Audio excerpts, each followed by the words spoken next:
How to change your Instagram username. Hey everyone, welcome back to the channel.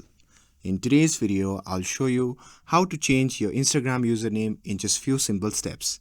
So now without further ado, let's get started. So first thing first, open the Instagram app on your phone. And once you have opened it, simply tap on the profile icon shown in the bottom right corner of the screen. And after that, you will be prompted to your profile section.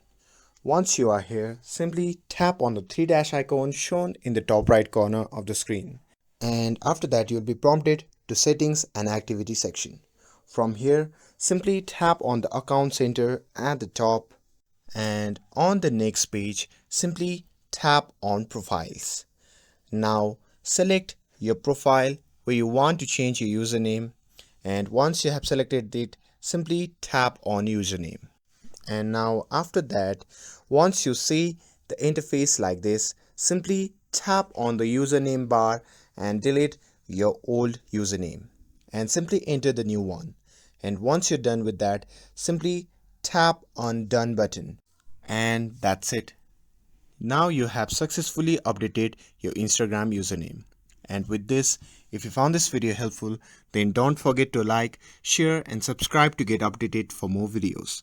Thanks for watching, and I'll see you in the next video.